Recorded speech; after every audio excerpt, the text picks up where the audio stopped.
So hello गाईस, आजचा vlog खूप special आहे कारण आज आहे होळीच्या आधीचा सण होलिका दहन. आणि यासाठी मी ना माझा भाऊ एका ठिकाणी जाणार आहोत. आता ते कुठे ते पाहायला हा व्लॉग ॲड परत पहा. तर संध्याकाळी मी फ्रेश झालो ना पटापट रेडी होऊन गावात जायला निघालो कारण सर्वजण तिकडेच जमणार होते. तिथे पोचलो तर होलिका दहनाची तयारी जोरात चालू. सर्व कुटुंबीय एकत्र जमले होते आणि खरं सांगू का, घरच्यांसोबत सण साजरा करण्याची मजा वेगळीच असते. थोड्या वेळाने मला माझे लहान भावंड भेटले. त्यांचा उत्साह तर भन्नाटच होता. मग काय, त्यांच्यासोबत थोड्या गप्पा मारल्या. थोड्या वेळातच होलिका दहनाची पूजेची तयारी झाली न मग सगळेजण पूर्ण श्रद्धेने पूजा करायला लागले. वातावरणात मंत्रोच्चार सुरू झाले आणि सगळीकडे एक वेगळी सकारात्मक ऊर्जा जाणवत होती. पूजा झाल्यानंतर परंपरेनुसार सर्वजण होलिका भोवती फेऱ्या मारायला लागले आणि आपल्या परंपरेनुसार या फेऱ्या मारण्याला खूप महत्त्व आहे.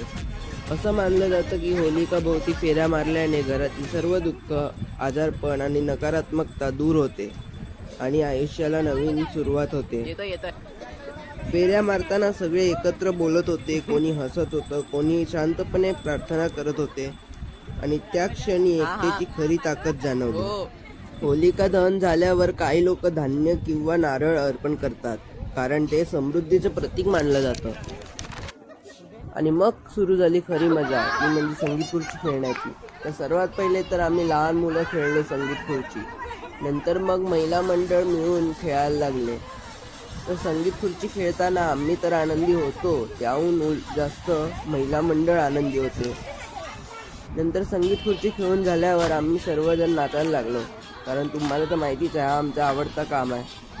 तर गाईस, आजचा व्लॉग इथेच संपवतो. तुम्हाला हा होलिका दहन स्पेशल व्लॉग आवडला असेल तर लाईक करा, शेअर करा आणि फॉलो करायला विसरू नका. आणि तुम्ही अशी होलिका दहन साजरी केली आहे का ते कमेंटमध्ये सांगा.